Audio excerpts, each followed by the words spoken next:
Olá, está no ar o 3 a 1. Hoje o programa será sobre o stand-up comedy, um gênero de humor que não para de crescer no Brasil e no mundo. Participam desta nossa entrevista o humorista Marcos Castro, a atriz e humorista Giovana Fraga e o roteirista, humorista e jornalista Ulisses Matos. Nós vamos assistir uma matéria sobre esse tema. O stand-up comedy é um gênero artístico que utiliza do improviso e das discussões sobre temas atuais para entreter o público. Inspirado nos monólogos de humor e nos contadores de piadas, este humor de origem norte-americana está cada vez mais comum em bares e teatros brasileiros. Grandes nomes como Chico Anísio e Zé Vasconcelos foram pioneiros neste gênero e abriram as portas para toda uma geração do humor. Marcos, você é formado em matemática, tem mestrado em matemática. Quando é que o parafuso ficou solto e você resolveu chutar a matemática para o alto e virar comediante? Acho que foi uns 2 anos de idade, né? Porque isso... Não, na verdade é o seguinte, porque no stand-up comedy, assim, tem... O legal é que você tem... Como ele é, assim, digamos, fácil de você chegar e subir no palco, difícil é você conseguir fazer isso legal, mas como ele é fácil, então, assim, muita gente consegue começar. Mais ou menos como a gente vai fazer com essa entrevista aqui, né? Exatamente, E aí, o que aconteceu? Em 2007, eu estava fazendo mestrado, e aí eu vi uma notícia no site do Comédia em Pé, que é um grupo de stand-up que faz bastante sucesso, abrindo espaço para iniciantes. Aí eu falei, vou lá, vou tentar arriscar. Mas eu achei que eles não me responderam e-mail quando eu mandei, não. Mas aí responderam, eu falei, agora eu vou ter que ir. Aí eu fiz, e aos pouquinhos fui fazendo, foi bem por acaso. Agora, você trabalha normalmente com base num roteiro pré-estabelecido, ou você inventa as coisas na hora, usa essa sua capacidade de calcular para fazer piada? Não, ficar calculando o X na hora não dá muito certo. Não, assim, o stand-up, ele é um texto que a gente tem, né? Claro que existem elementos de improviso, né? Na verdade, isso dá um ganho. Hoje em dia, eu uso muita coisa do meu texto para aproveitar quando tem uma interação da plateia, ainda mais em bar, que bar tem gente que bebe, que quer falar, quer interagir. Tem um engraçadinho, sempre tem um engraçadinho. Sempre um gaiato lá que vira Cristo, né? Isso, aí a gente dá aquela cortada, mas tem que ser uma cortada também amiga, afinal o cara tá pagando para te assistir, né? Giovana, você resolveu optar por esse caminho do humor, porque você é atriz, né? Sou. E as atrizes, elas, vamos dizer assim, têm vários gêneros que elas podem escolher, mas nem todas vão para o gênero do humor, né? E há até um certo preconceito com relação às que se dedicam especificamente ao humor, principalmente quando elas são louras e bonitas. Como é que é esse negócio? Como é que você optou por esse caminho? A gente sofre bastante nas piadas, né? Mas, enfim, eu faço teatro já tem 15 anos de estudo, já tem um bom tempo. E eu fui para o humor mais pelo leque que tem para você poder trabalhar. Hoje em dia é muito mais fácil você conseguir, como ele falou, entrar no humor do que de qualquer outra forma. Então, eu trabalhava com drama, trabalhava com tudo, mas eu atuando e eu produzindo e escrevendo, eu fui para esse lado humorístico e acabei me encontrando, de certa forma. Tem, de fato, esse preconceito, quando sobe uma loura no palco para fazer comédia, o pessoal já acha que vai fazer, ou vai usar o corpo, ou vai falar só sobre essas questões, e não é o que acontece. Né? Eu falo bastante sobre o lado masculino também, o que eu observo do lado masculino. Você trabalha sozinha também? Eu estou começando agora sozinha. Eu criei o grupo de 4 mulheres, que foi um dos primeiros grupos aqui do Rio de Janeiro a fazer stand-up só com mulher, mas agora a gente... não que o grupo tenha acabado, mas eu comecei a carreira solo agora. E você, Ulisses, como é que é essa decisão? Assim? Como é que foi essa decisão? Eu vou abandonar o jornalismo, que é o que você está começando a fazer, para me dedicar ao humor. Como é essa transição? Foi mais ou menos em 2006, mais ou menos, que eu quis parar de fazer jornalismo, porque eu sempre fiz matérias mais engraçadas, assim, quando tinha uma pauta muito engraçada, o pessoal, dá isso para o Ulisses, que o Ulisses vai escrever isso de uma forma engraçadinha. Então, era o jornalista engraçadinho mesmo. E eu queria mudar, eu queria fazer roteiro de TV, eu queria fazer livros e tudo mais, aí a redação atrapalhava muito. E eu decidi sair procurando fazer roteiro de programas de humor. Agora, existe no jornalismo vamos dizer assim, uma vertente humorística muito valorizada, né? Existe, Que você tem, existe. Stanislau foi vamos dizer assim, vamos dizer assim, o grande ícone desse gênero, mas hoje nós temos o Veríssimo. Exatamente. Enfim, há várias pessoas que escrevem para o jornal, além dos cartunistas. E você não conseguiu compatibilizar Não dava isso? porque eu já era editor, eu fui editor de jornal, era editor de suplemento, fazia plantão em primeira página. Então fica difícil também verem você, quererem você, só a última coisa para fazer outra. Então eu fui escrevendo na internet com pseudônimos e fui crescendo essa parte de humor. Mas não conseguia fazer as duas coisas, porque o dia a dia de jornalista, em jornal, em redação, é muito puxado. A né? cozinha do jornal é implacável, né? Então eu não Porque conseguia você criar, não tinha cabeça para criar mais coisas do que eu estava fazendo. fica em função dos outros. E eu saí querendo fazer roteiro e tudo, e quando surgiu o stand-up, mais ou menos em 2007, que teve um boom maior, quando começaram mesmo a surgir vários grupos de stand-up, me chamaram para fazer, eu decidi fazer, mesmo sendo bem limitado no palco, mas foi uma forma de mostrar que eu podia escrever e mostrar que aquele material é meu.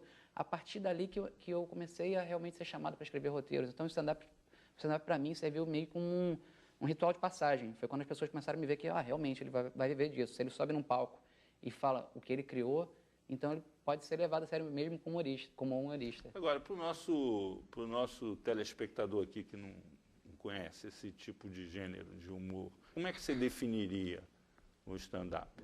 Eu definiria o stand-up mais pelas suas limitações de cenários. É uma coisa muito simples, né? Você não tem um cenário, você não tem um personagem, você usa material próprio.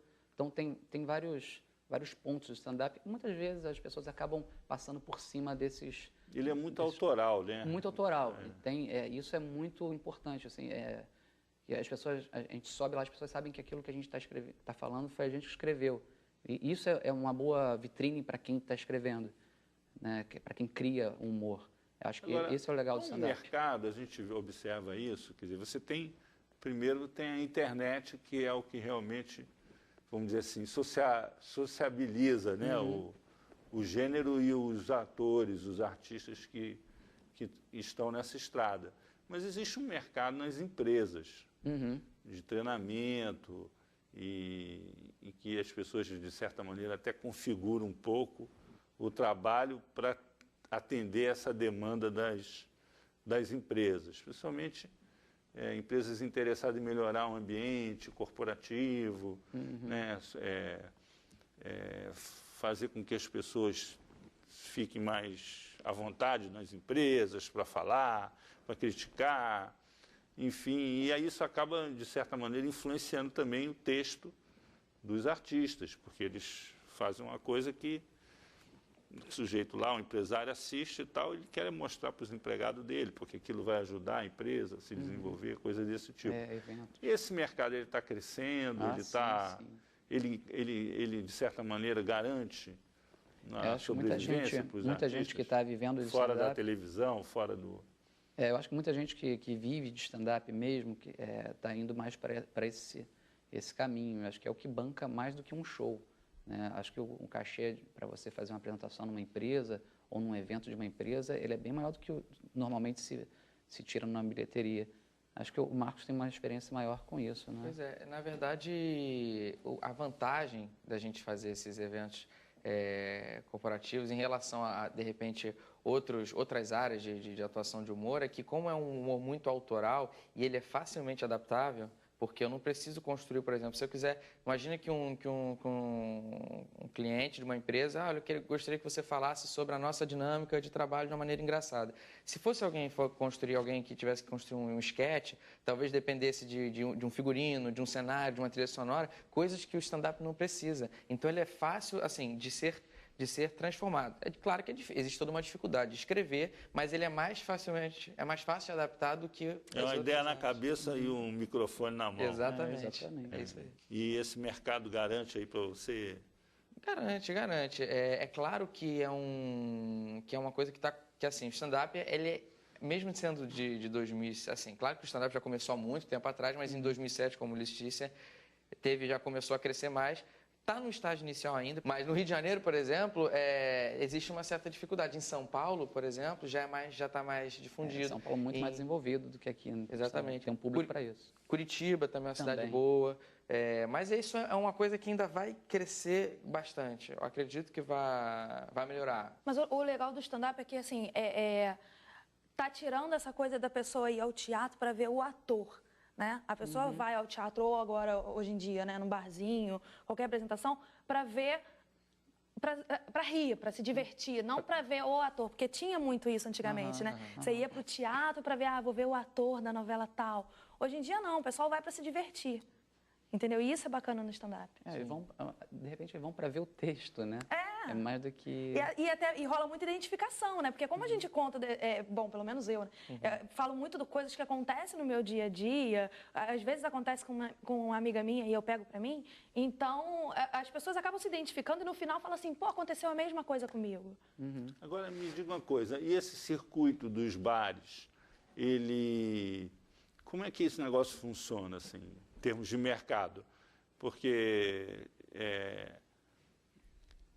é uma situação meio improvisada, ou você já tem uma programação pré-agendada, extensa? Como é que é? Eu, particularmente, acho o bar um pouco mais complicado de fazer. Eu tenho um roteiro, sim, que eu sigo, mas como o Marcos falou, acaba improvisando, porque alguém acaba falando alguma coisa, você não vai deixar a pessoa no vácuo ali falando sozinho. Você não fica chateado assim, quando você está se esforçando lá para fazer... Cara, é difícil, aí tem um casal ali na mesa da né? frente ali, se Tem estranhando, entendeu? Uma discussão pegando fogo ali. Tem gente, não, mas se isso acontecer pra gente é até bom, E ali né? na frente, se estivesse lá no fundo, não tinha problema. Ali na tua frente, com todo mundo que está lá te vendo o casal ali, o outro conversando, não sei o quê. É complicada a bebida. Mas essas situações são raras, essas situações. Porque o cara que está lá, ele já sabe que tem um show. E quando não sabe...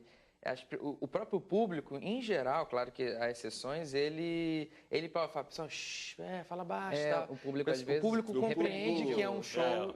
Mas uma vez eu fiz o público ajuda. Eu fiz num bar que a estrutura do bar para fazer não era boa, porque às vezes tinha uma máquina de fazer suco que no meio da apresentação alguém ligava para fazer no meio do show, assim, maldito suco de laranja. Eu pensei, por favor, ninguém peça suco de laranja. Eu tinha vontade de pedir, porque toda hora atrapalhava a apresentação, porque alguém ligava o liquidificador. Era tipo uma claque? Uma claque velha de Quando era ruim, alguém ligava. Eu fiz em Minas, em Belo Horizonte, que era meio que um restaurante. Eu não sabia que era um restaurante. As pessoas estavam conversando, jantando, e nem aí eu lá me senti um cantor de churrascaria. Sabe? O restaurante é mais complicado, né? Porque exige mais concentração. Eram 3 comediantes, assim, nenhum dos 3 assim, despertou atenção, porque as pessoas estavam querendo comer e conversar. Aliás, isso acontece muito em evento corporativo, quando vai fazer show para a empresa, porque o contratante, ele quer misturar tudo, ele quer colocar o artista, mas ele quer botar as outras atrações. Então ele fala assim, não, vamos colocar vocês no meio do jantar, aí tá o pessoal, a gente ali falando, aí tem uma fila do buffet. Que horrível. O pessoal aplaude de pé, né? O teatro tem uma coisa, eu fico meio dividido quanto ao teatro, porque eu gosto daquele stand-up americano, dos comedy clubs, né, e de você estar num ambiente mais informal. E o teatro, às vezes, dá uma impressão de que é uma coisa muito maior do que o stand-up que eu acho que é uma coisa mais informal ali. Eu gosto dessa informalidade que um bar dá. Ao mesmo tempo, o teatro te dá um público mais interessado, né? Te dá mais uma segurança, né? O pessoal tá ali, você sabe que o cara está ali para isso, quer te ouvir, ele quer bater palma e tudo, mas eu gosto daquele clima de bar, só que o público do bar, às vezes, não é tão educado ou tão solidário quanto o público do teatro. Eu fico muito dividido. A gente fala, vai ser em bar. Aí eu falo, legal, é um ambiente legal, vou beber de graça. E às vezes em teatro, pelo menos é um público que vai prestar atenção, né? Tem muito isso. Acho que é uma questão de tempo. A questão por exemplo, isso é nítido. Há um tempo atrás, para a gente falar, a gente falava de stand-up, aí o pessoal, o que é isso? Aí toda vez que a gente falava de stand-up, a gente já tinha que falar o que o Ulisses falou. Não, é um tipo de humor que a gente não se utiliza de um personagem, utiliza de um cenário e tal. Hoje, isso é claro que tem gente que não conhece, mas a gente é muito mais raro a gente ter que explicar o que é stand-up. A gente fala stand-up, o pessoal já entendeu. Então, assim, acredito que daqui a um tempo o pessoal já entenda que bar também é lugar de stand-up, não é só o teatro. Então, essa cultura... E a rua? A rua é complicado. Complicado. Movimentada, né? Você já experimentou assim, chegar ali na rua da Alfândega, ou ali na rua... Na Carioca? Não, na Alfândega, ali no Saara, ali, naquela muvuca. E Olha, se uma empresa quiser pagar para fazer... E improvisar uma empresa de stand-up ali, o que pode acontecer? Palmas, né? Porque o povo interage, né? Olha, é diferente também o tipo de público, né? Tem que adaptar um material para isso. Há pouco tempo eu fiz na praia de Copacabana, no Viradão Carioca. Você fez em São Paulo também. Eu fiz também. Fiz também no dia antes que meu foi. Eu não sabia qual ia ser o público na praia, então eu alterei também o material. Praia Copacabana. Praia de Copacabana. São Paulo. Em São Paulo foi ele. Tá, não, mas ele fez também em Copacabana e no dia seguinte ele fez em São Paulo também para um publicão, né? Na rua. Mas não era bem de rua. Não é Angabaú? Onde é que foi? Não, ali foi na Praça da Sé. Na Praça da Sé. Só que ali é o quê? Era um palco montado. Na boca do metrô ali. Era um palco montado. Mas é um evento específico de cultura. Coisa. Mas até respondendo sobre essa questão da rua, eu acredito que é possível dar certo. Acho que dá para as pessoas assistir. Sempre deu, né? Um amigo nosso fez isso. Sim, é o começo de tudo, sim, né? E acho que as pessoas vão ver e vão gostar. Só que na rua, como você precisa de explorar muito mais a questão do carisma, do cênico, talvez fazer algo maior, algo mais popular, não digo assim mais gritado, não é isso, mas algo mais intenso, para chamar a atenção das pessoas. Só que o stand-up, ele nem sempre é intenso. O stand-up, às vezes, é uma questão de reflexão, é uma questão mais introspectiva. Então, eu acho que o stand-up puro, o stand-up, assim, talvez ele não vá funcionar 100% na rua. Mas na rua tem que ser uma coisa mais picaresca, né? Como a gente muitas vezes faz na TV também. Que às vezes a gente tem que adaptar não só para cortar palavrão, não falar nome de marca, mas também para ser uma coisa mais, exatamente, mais pitoresca. Eu lembro até uma vez quando eu fui no Domingão do Faustão, meus amigos estavam falando que eu não estava fazendo stand-up, estava fazendo macacada. Mas... Então vamos fazer um intervalo e voltamos daqui a pouco. Aí nós vamos falar sobre macacada. Já que a gente falou de relacionamento aqui, por exemplo, eu tô noivo, né? Eu tô noivo, namoro há 9 anos e meio. Casamento é uma coisa que você tem que pensar bastante, né? Eu ficava mais 9 anos e meio aí pensando, né? Mas, por exemplo, porque é muito difícil ter um relacionamento. Hoje em dia é muito difícil. Aliás, eu acho que a palavra mais importante, por exemplo, para um homem no relacionamento, acho que vocês vão concordar, os homens vão concordar, que é o aham, né? Porque o aham, ele salva relacionamentos. O aham, mas você tem que saber usar o aham. Você tem que saber, por exemplo, a mulher está falando lá, você está falando... Se ela mudou a entonação, você faz o quê? Você fala, aham, né? Só que você tem que saber qual o momento certo. Então, por exemplo, a mulher está falando assim... Mudou a entonação, você fala, aham, mas tem que saber. Funk? Não, eu tô falando, porque assim, o jeito... Não, é porque eu sei imitar a mulher assim, esse é o jeito que eu imito. Sua namorada é funkeira. Exatamente, ela fala assim, ela quase um Anderson Silva. Aí, você tem que saber pescar a palavra, tem que pescar. Então, por exemplo, ela tá falando assim, esse é o jeito que eu imito, tá? Porque ontem, você fala ontem, aham, né? Porque a Patrícia, você fala Patrícia, aham. Aí você vai dar, desculpa, a minha imitação é essa. Aí fala assim, eu não concordo. Aí ela percebe que você está falando muito aham. Aí fala assim, não concordo com o quê? Não, com o que ela disse, com quem? Com a Patrícia, quando? Ontem, pronto. Aí você resolveu o assunto com 3 palavras, você já mata, né? Volta com 3-1 aqui na TV Brasil. Hoje nós vamos tratar, ou melhor, estamos tratando do stand-up comedy, um gênero de humor que deixa o dia a dia mais leve, e o nosso programa também. Nós estamos aqui e vamos reiniciar esse bloco com a participação do humorista Marcos Castro, a atriz humorista Giovana Fraga e o roteirista, humorista e jornalista Ulisses Matos, com uma pergunta de telespectador. É preciso versatilidade para entreter públicos de faixas etárias e sociais diferentes? Como se faz isso? Eu tenho mais idade do que mais o pessoal todo do stand-up. Eu sou mais velho. Não parece, não. Você está pintando o cabelo? O que você está fazendo? Eu não sei, eu vou ao médico, que eu não estou envelhecendo, eu tenho que ver isso.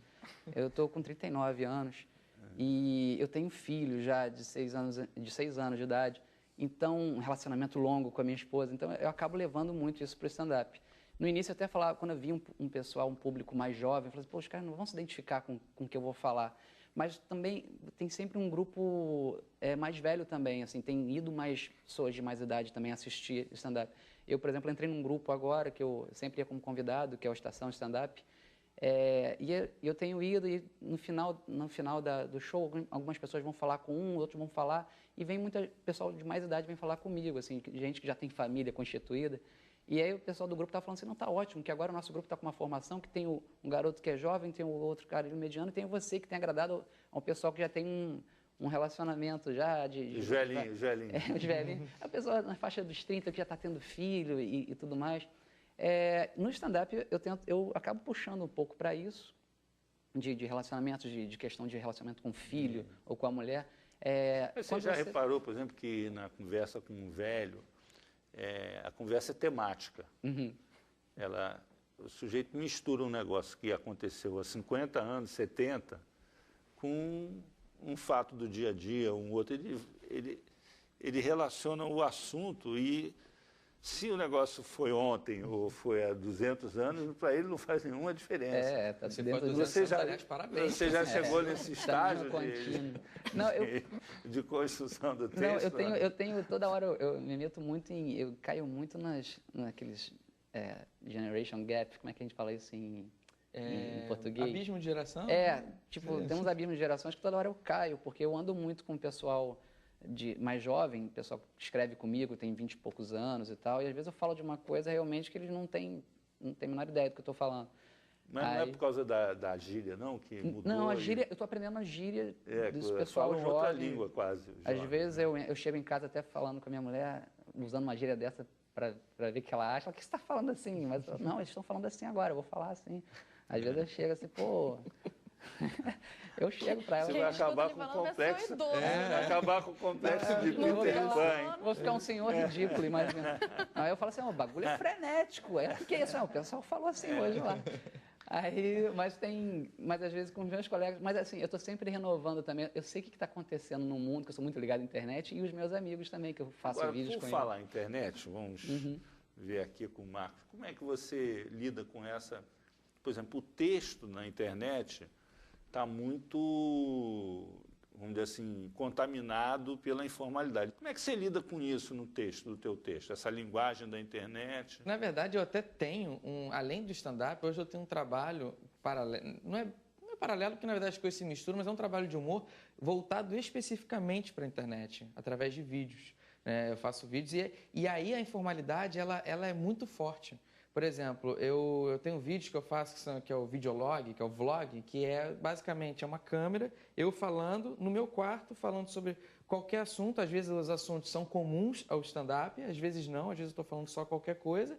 E um corte de edição simples, coisa... Mas isso é stand-up também, só que virtual. De certa forma, sim. É porque lá eu acabo falando utilizo de alguns recursos que eu não poderia usar no stand-up, como uma trilha sonora, uma edição, que até porque não dá para fazer uma imagem aparecer na minha cara no stand-up, né? Seria magia, mas no vídeo eu consigo. Então, assim, essa informalidade é uma linguagem que hoje está muito, muito comum na internet. E não só comum, como o público quer consumir isso. As pessoas querem essa proximidade. É impressionante como o stand-up, você está no palco. Existe, por mais que você fale coisas do cotidiano, e já é uma proximidade, já existe uma quebra maior do que em relação a outras peças, que você tem um personagem bem construído que quase não interage com o público, a internet é mais próxima ainda. A internet, você está falando, a pessoa percebe que você é capaz de falar com ela, dialogar, e ela consegue comentar a respeito. E você faz isso em tempo real ou você faz só editado? Não, eu faço mais editado, coloco os vídeos no YouTube, mas eu também faço vídeos como se fosse um chat online. Então as pessoas fazem perguntas na hora e eu respondo. E essa interatividade, essa informalidade é muito presente hoje. Da mesma forma que você tem uma liberdade a mais, porque por mais que o stand-up tenha essa liberdade, tanto em bar, em teatro, qualquer coisa, a internet te dá uma liberdade maior ainda para você falar. Até porque você não tem que pensar Agora, no vem cá, texto, você nada que é disso. mulher, você é mulher e tal, lida com isso de uma outra maneira que eles, né? Como é que é o negócio? Você está lá e tal, aí de repente aparece um engraçadinho, começa a te fazer umas propostas indecorosas. Como é que você administra isso? Tem vários engraçados. A gente tem que levar tudo uma brincadeira, né? Porque também, claro que a gente tem que colocar um limite, né? Porque senão as pessoas acham que podem falar o que bem entendem, Mas como é a hora que você quer. coloca um limite nisso aí? A gente dá uns cortes, Você manda dá as pessoas para alguns lugares simpáticos, né? E você... A gente acaba... É impossível, claro, agradar todo mundo. Tem gente que não vai gostar, tem gente que vai adorar, tem gente que vai rir, Você tem gente que vai chega para lá no cara no nível em que ele merece. Eu nunca precisei disso, não. As pessoas sempre me respeitaram bastante, graças a Deus. Agora, como é que é o formato disso? Como é que você formata isso? Bom, eu vou fazer um stand-up na internet. Como é que você formata isso? O que eu faço na internet é um pouquinho diferente do que o Marcos faz. Eu tenho uma websérie do meu grupo que se chama Rapidinhas de 4. É tudo levado no duplo sentido e o nosso são textos curtinhos que a gente começa falando, parece que está falando com uma pessoa e no final a coisa muda e aí a gente revela o que de fato está acontecendo. Isso foi bem aceito pela galera, assim, todo mundo gostou bastante. Mas, em compensação, teve gente lá que comentou assim, horrível, troca de profissão. Horrível, tipo, não pediu sua opinião, fica quieto. Entendeu? Mas, assim, a gente, na verdade, assim, eu não penso muito no que... Eu faço o que eu gosto, o que eu acho engraçado. Se outra pessoa vai rir, se outra pessoa vai se identificar, aí já é um segundo passo. Se não se identificar, a gente vai trilhando, vai caminhando, entendeu? Você vai construindo, né? Exatamente. O processo. Eu comecei na internet com um site de humor politicamente incorreto, o cocadaboa.com, mas o Twitter me deu um novo caminho também de humor na internet. Eu criei com o meu sócio, o Silvio Lac, a gente criou um perfil no Twitter chamado _Kombi, que era um coletivo de humor. As pessoas mandavam frases, a gente fazia a seleção, cada semana um tema. E foi uma coisa que fez muito sucesso quando a gente lançou e virou, inclusive, um livro, coletâneas de frases criadas especificamente para temas no Twitter. E a gente revelou muitos humoristas novos, começaram ali no Twitter e depois viraram até roteiristas, até de grandes emissoras. Foi o primeiro caminho deles de humor, mas assim, é um trabalho mais de organização. É claro que a cada tema as frases entravam frases minhas e do meu parceiro também, de criação, e isso foi muito legal, assim, no Twitter, foi um caminho novo. Você diria que a internet está revelando uma nova geração de humoristas? Com certeza. Eu comecei com a internet e eu vejo muita gente começando, pessoal, tem até um estigma, às vezes o pessoal é humorista de internet, humorista de Twitter, mas ele começa ali e vai ficando cada vez melhor. Teve um colega meu que ele era muito bom.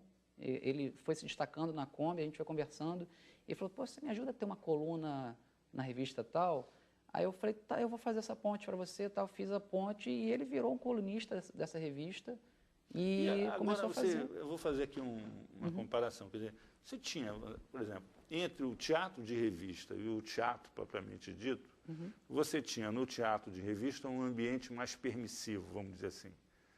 As coisas podiam ser ditas com mais liberdade, as piadas eram mais pesadas.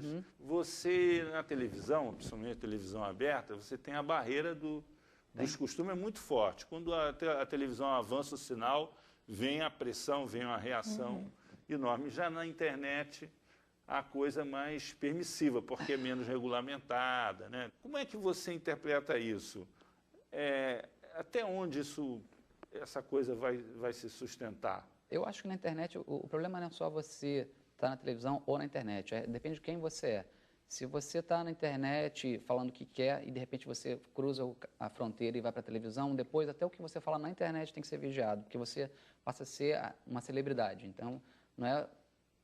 Até dentro da internet exemplo, você o fato dele ir para a televisão agora vai levá-lo a ter que maneirar na internet? Talvez se ele se tornar uma pessoa realmente pública, né? Por enquanto ele é um humorista, né, e tudo mais, mas ele não é realmente, digamos assim, tem outros casos como o Rafinha Bastos, o Danilo Gentili, eles passaram a ser celebridades na televisão, as pessoas reconhecem, pedem autógrafo na rua e tudo mais. Até o que eles falarem na internet vai repercutir na mídia. Então Muito, eles vão, né? vão lá atacar. Então, uma coisa que ele falava antes, ele não vai poder falar. Nós vamos fazer Exato. um intervalo e voltamos daqui a pouco.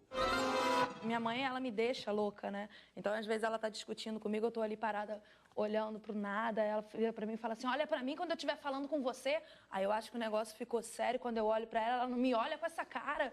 Tipo, eu fico meio perdida na situação, não sei se é pra eu olhar, se não é, porque é a única cara que eu tenho, né? E às vezes também ela tá falando, ela me responde quando eu falar com você, quando eu fico feliz que eu vou participar daquela conversa. Ela me corta na respiração, dizendo, cala a boca e me escuta, que quem manda aqui sou eu, quem fala sou eu. Estamos de volta com 3-1, falando sobre o stand-up comedy, um humor solitário, nascido nos Estados Unidos, que vem crescendo no Brasil. Estão conosco aqui no 3-1 o humorista Marcos Castro, a atriz e humorista Giovana Fraga e o roteirista, humorista, jornalista Ulisses Matos. Nós vamos iniciar esse terceiro bloco com mais uma pergunta de telespectador. O cinema de comédia no Brasil ainda dá para ser mais explorado? Eu não sei, acho que ainda mais, até por conta da internet, a gente está vendo que existe um crescimento de novos humoristas e de pessoas que querem consumir humor. E ainda é muito... Eu acho que a coisa ainda vai crescer. Você vê propriamente no stand-up, no Rio de Janeiro, a gente não tem, só para citar, a cultura do bar. A gente não tem a cultura do stand-up comedy no bar. É uma coisa que pode vir a ser explorada, é uma coisa Agora, que pode em termos crescer. de assim, se você fosse citar os filmes, as comédias, os filmes de humor aí que você, brasileiros, né, que você gosta aí, quais os que você teria como referência? Na verdade, eu não sei se é por conta até do... Porque como o stand-up é um estilo de humor com raízes nos Estados Unidos, e eu sempre consumi muito o tipo de humor americano, tem muita coisa brasileira, assim, pode parecer um papo meio não gosto do que é brasileiro. Não é isso, é porque eu acho que tem muita coisa ainda, tanto em TV quanto em cinema, que é muito podadinho aqui no Brasil, é muito podado, é muito formatado. Então não é um tipo de humor que particularmente me agrada. Eu sei que tem muita gente que gosta. Aliás, muito do humor que eu faço, às vezes eu faço adaptado. Às vezes, se fosse uma piada que eu contasse para mim, eu talvez não fosse gostar. Mas, assim, então, hoje eu acho que o próprio cinema ainda pode evoluir muito em termos de humor para de repente... Você não respondeu. Qual o filme que você... Não vou dizer. Mas o humor já evoluiu bastante, né? Mas eu Já, acho que ainda pode tem evoluir muito a E mais. você, crescer. Giovana? Você também vai Um esconder filme, horror aí, que nem não, eu ele? gosto, tem alguns que eu gosto sim. Eu exemplo? acho também que tem muito aquela coisinha certinha. Também não sou tão chegada, mas o Muita Calma Nessa Hora me agradou bastante. O filme com Bruno Mazzeo. Eu gosto muito do Bruno Mazzeo trabalhando, então... Posso só dizer um que eu gosto? Mudou de ideia agora. Não, para dizer, não, tem um que eu gostei, foi Se Eu Fosse Você, tanto o primeiro quanto o segundo. Maravilhoso. E você, Ulisses? Eu acho que eu não sou o público-alvo desses filmes. Você Você nunca não foi sou. assistir nenhum? Não, assim, eu Nem assisti levou um teu ou outro. filho e tal? Não, Você meu tem filho é muito novo para ver isso. Eu não gosto muito desse tipo de filme, assim, não estou dizendo... Eu já escrevi muitos roteiros até que eu não veria como público-alvo, sabe? Eu faço essa diferença. Eu vejo qualidade em algum desses filmes, mas eu definitivamente não sou essa plateia. Eu tenho Mas esse muita negócio vontade. não é meio snob que você está falando, não? Não, são tipos de humor. O meu tipo de humor é diferente. Assim, eu você gosto... escreve um negócio que você não gosta para o Não é porque sujeito eu não gosto, que gosta do que você eu sei quem vai escreve. gostar. E você fala, confessa. Não, eu trabalho sobre encomenda, entendeu? Eu sei, tipo, olha, como é que é? Sabe, quem é que vai assistir essa série? Blá, blá, É a blá. Eu pergunta escrevo pra aquele que a público-alvo. telespectadora fez, né? É. Tem coisas de idade, mas também de classe social. Eu gostaria... Tem tudo, envolve Eu tudo. gostaria que o cinema começasse a produzir comédias do estilo que eu gosto. Não é questão de ser um superior ao outro, não é nada disso. Qual é o estilo que você É um estilo mais de humor americano, às vezes de nonsense ou de piadas politicamente incorretas, assuntos tabus. É uma coisa que nos Estados Unidos faz muito e tem sucesso, tem um público grande. Aqui no Brasil, se eu for escrever um filme, ele vai precisar ter...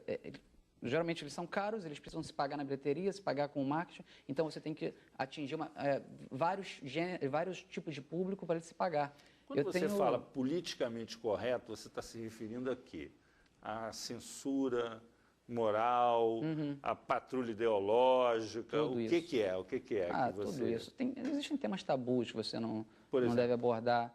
Religião, modalidades sexuais, que você fala para você, nossa, ele falou isso. Eu faço... Te levam para um lado preconceituoso, não é? Questões éticas mesmo, sobre ética. É muito complicado. O público, nem todo público está preparado para ouvir isso, nem todo público gosta minorias, disso. falar de minorias, de preconceito, isso também é um assunto que... E claro que aí tem que se tomar um cuidado muito grande, porque tem coisas que não é só politicamente correto, tem coisas que são crime, né? Então tem que tomar cuidado. É mais que isso. Às vezes você pode chegar num assunto que é tabu, você pode não estar atacando minoria alguma. Se você analisar friamente o discurso, você está fazendo até o anticrime, mas só de tocar no tabu... As pessoas falam, ei, você não pode falar isso. Eu não posso falar... assim, eu tenho temas no meu stand-up, às vezes, que eu falo, as pessoas ficam assim, nossa, ele falou disso. Aí eu falo, tá, mas presta atenção, tem alguma coisa? Não tem nada contra, mas o assunto já é tabu. Então, já dá uma insegurança na pessoa, entendeu? Então, eu gosto muito desse tipo de humor, assim, mas eu, na televisão, eu raramente consigo tocar nesses assuntos quando eu vou escrever um roteiro. Às vezes, já escrevi um roteiro que ele foi para a televisão e depois meio que pararam de exibir, porque podia dar problema. Giovana, quais são os assuntos que são tabu para você? Para mim, nenhum. Nenhum? Eu acho que não tem que ter limite para você falar. Eu acho que você pode falar sobre tudo, mas não de qualquer forma. Então, mas é isso que acaba acontecendo. A gente tem que ficar limitado como que a gente vai falar, talvez para não ofender porque as pessoas, elas vestem a carapuça. Então, assim, às vezes você fala uma coisa, por exemplo, a rede social hoje em dia é a maior ferramenta de indireta do mundo, porque você fala um negocinho, a pessoa acha que é para ela e compra a briga. Então, você não coloca nem nome. Então, eu acho que não tem que ter O que você acha do episódio do Rafinha Bastos? Eu acho que ele foi um pouquinho além, porque pela forma como ele falou, talvez. Eu acho que faltou um pouco de respeito, sim, mas talvez ele não tenha tido a intenção de... Acho que exploraram demais. Acho que eu acho que a reação foi desproporcional. Eu acho também. Eu, sinceramente, é claro que como eu não sou mulher, né, acho que dá para perceber, eu obviamente acho que dá, né? Ele é mais velho que a 40. Há controvérsia. Eu já tive em situações que você parecia uma mulher. Mas assim, obviamente, por exemplo, o comentário dele, se uma mulher quiser se sentir ofendida por um cunho machista, dizer que é machista, de repente, eu não vou saber dizer, porque eu, obviamente, não sou mulher, não vou sofrer isso na pele. Mas eu, particularmente, achei que não foi nada. O que ele falou não foi nada. Para mim, foi um elogio grosso, pedreiro, mas foi um elogio. Na verdade, aquilo não é o material dele de humor, aquilo é um comentário de bar. Sim, não foi uma declaração. Um comentário de bar feito ao vivo. Exatamente. Ele foi atacado justamente por uma coisa que não é material dele. Sim, e exatamente por isso, aí sim, é aquela história que ele falou, quando você está na TV ou quando você está num ambiente, você tem que saber as regras do jogo, você tem que saber o que está à sua volta. A partir do momento que você entra, você compactua com algumas coisas e você tem que saber. Então, por exemplo, tinha patrocinador envolvido, tinha coisa, aí o cara tem que ter. Agora, é uma coisa que nos Estados Unidos há mais maturidade para tratar dessas coisas. Você faz piada o tempo todo com todo mundo, com celebridade, com presidente, todo mundo leva na esportiva. É muito raro ter um caso de processo porque falou uma certa coisa sobre alguém. Aqui tem muito cuidado, aqui vira assunto de jornal. Vira a primeira capa. É uma piada. Aqui você procura brecha para poder processar. Agora, vocês têm alguma experiência pessoal desse tipo, assim, com consequências, vamos dizer assim, eu não. profissionais, que você tenha que mudar de emprego? Não, eu já tive. Então tem que se desculpar publicamente. Não, eu nunca me desculpo. Eu acho que é o seguinte, eu acho que todo mundo tem liberdade para falar o que quiser, mas também tem que saber receber o que vem, entendeu? Eu já critiquei, fiz piadas com uma certa celebridade empresária e depois houve uma possibilidade de eu trabalhar em uma certa empresa e que a pessoa soube quem eu era melhor e falou assim, não vou... Não, esse cara não vai trabalhar aqui porque ele já zombou de mim na internet. Ok. Não vou pedir desculpa nunca, sabe? É o meu material, eu falei, eu acredito naquilo que eu falei. Mas se a pessoa também não sabe levar na brincadeira, eu também não quero trabalhar com quem não sabe se levar na brincadeira. Ok, tô fora, então. E você? Comigo já aconteceu de fãs de um determinado cantor detestar o meu grupo por uma piada que a gente fez Então conta a piada pra gente. Não vou repetir. Não, a gente falou de uma É um cantor brincadeira. que olha para duas câmeras ao mesmo tempo? Que os olhos são apaixonados um pelo outro. A gente fez uma brincadeira com o Luan Santana. Mas, na verdade, assim, eu tenho pra mim, pelo menos as pessoas que eu cito nos meus shows, ou quando eu tô com um grupo de 4 mulheres, são pessoas que a gente admira, são pessoas que, de alguma forma, chamam a nossa atenção. Então, a gente faz brincadeiras, mas as pessoas, os fãs, às vezes, o Luan são tão Santana não fanáticos. reclamou, não, né? Não, ele acho que não sabe nem da nossa existência.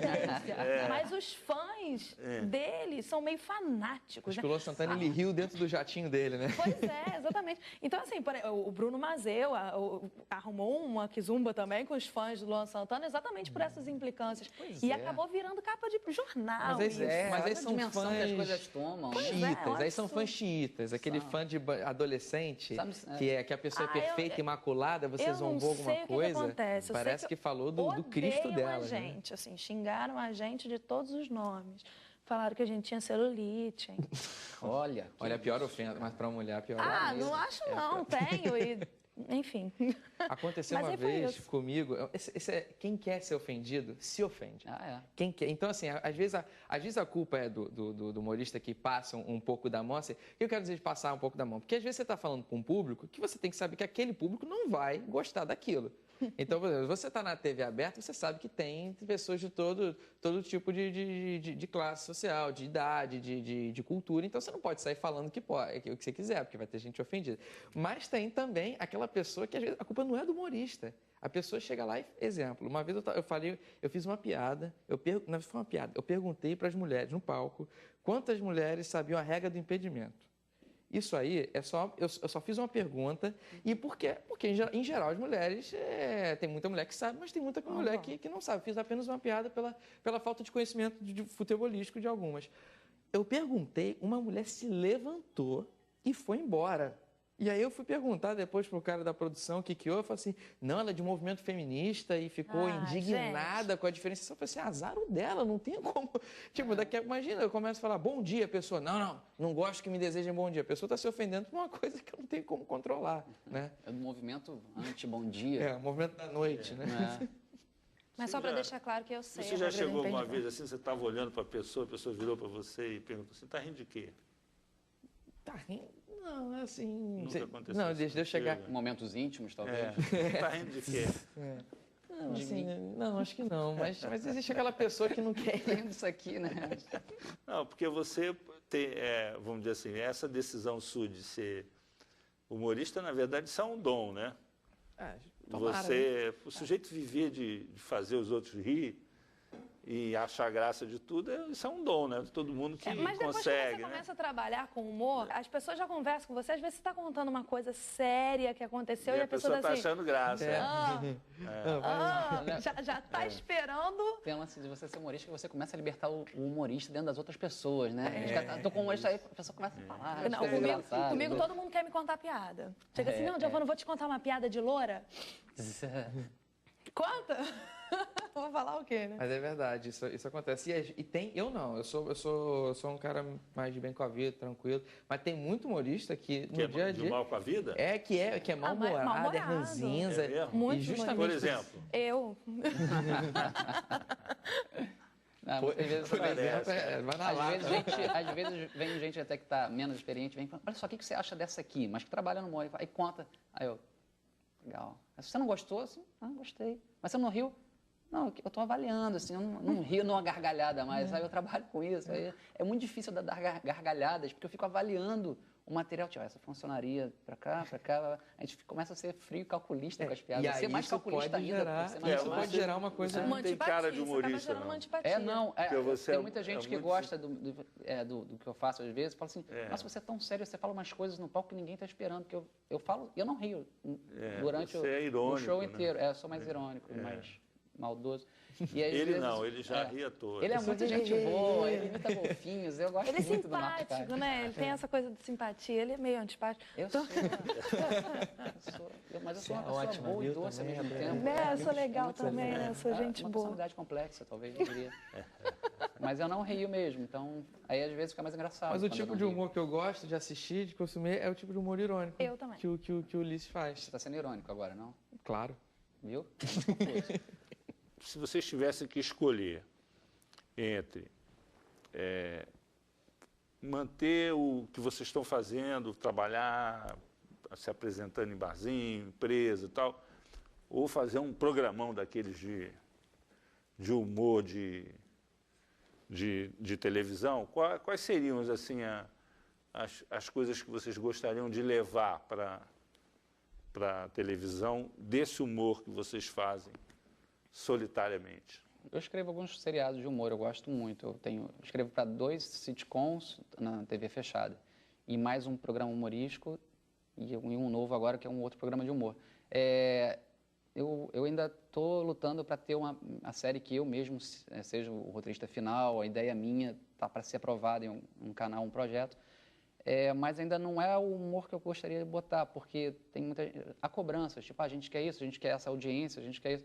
Então, acaba não sendo exatamente o tipo de humor que eu gostaria de colocar. Mas se eu pudesse ter um programa de TV com um humor diferente, como eu falei, como eu gosto, de rompendo um pouquinho barreiras e limites, tocando os assuntos tabus e sendo um pouco nonsense em algumas situações, isso eu gostaria de fazer. Eu acho que ele não seria sucesso de público, de audiência, né? Mas é uma situação que você não pode mais fazer. Eu lembro do TV Pirata, quando começou, as pessoas não entendiam muito aquilo, mas na época houve espaço para aquilo crescer e as pessoas entenderem aquele novo estilo virar de humor. O Cacete Planeta. Exatamente. Também, que agora entrou numa outra fase, né? Hoje existe uma cobrança por Ibope, por audiência instantânea, então você não tem tempo do público amadurecer e se acostumar com aquela ideia. Então eu sei que é meio que um sonho dourado, talvez um sonho perdido e ilusório meu, de ter um programa do jeito que eu gostaria de ter. Então eu vou escrevendo programas que eu sei que eles têm que dar uma certa audiência. Você tem o humor americano, esses seriados americanos e tal, que tem um padrão, né?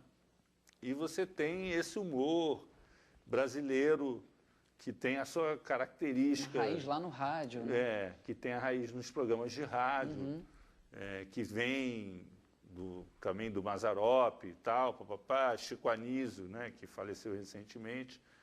Se chegou a um padrão ali, vamos dizer assim, de excelência nessa relação entre, vamos dizer assim, comédia e audiência e tal.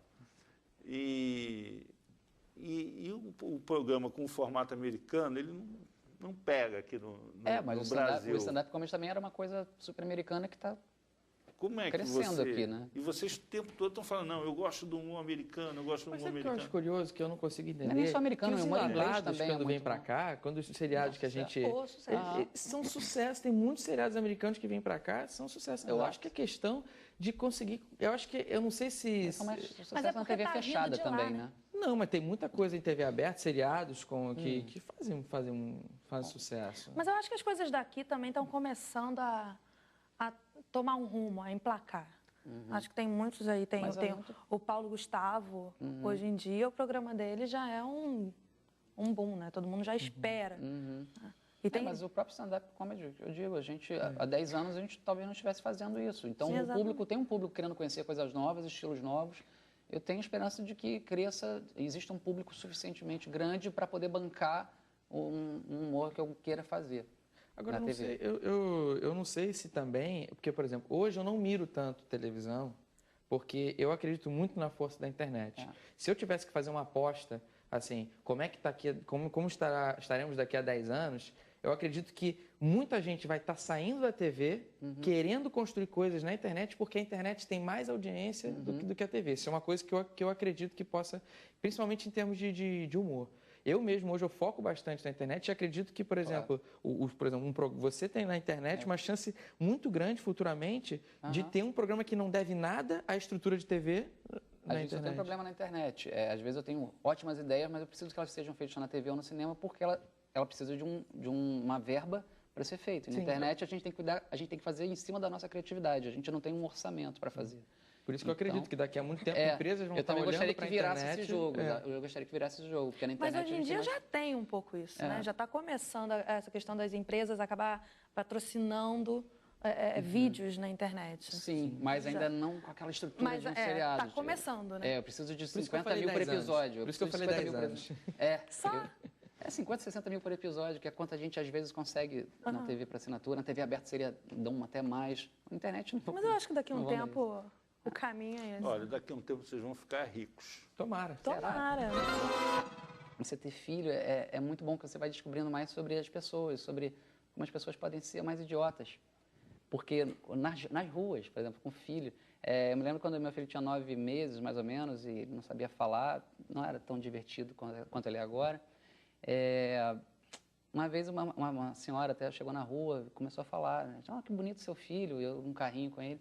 Aí ela começou a falar com ele, né? Ela começou a falar, que bonitinho, qual é o seu nome? Eu fiquei olhando.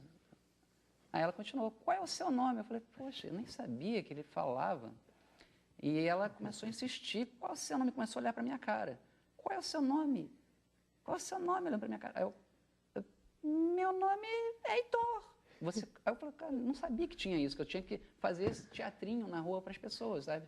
Assim, eu fiz curso de noivo, eu aprendi a cuidar de umbigos, mas ninguém me explicou que eu, como pai, tinha que falar na rua com as pessoas como se eu fosse meu filho. E aí ela continuou, e foi continuando o papo, e continuou, e falou, e aí, você está passeando, tá? Tô passeando. E você tem que ir levando isso cada vez mais longe. E elas gostam de falar também sobre... Elas fazem essa pergunta às vezes para cachorro, né? Elas chegam e falam, que bonitinho você, que bonitinho cachorrinho, qual é o seu nome? Né? Fala com o cachorro, né? O dono do cachorro ou é um cara muito legal e fala, é Totó, tia, meu nome é Totó. Ou é um cara mais cético, mais pé no chão e responde só, au.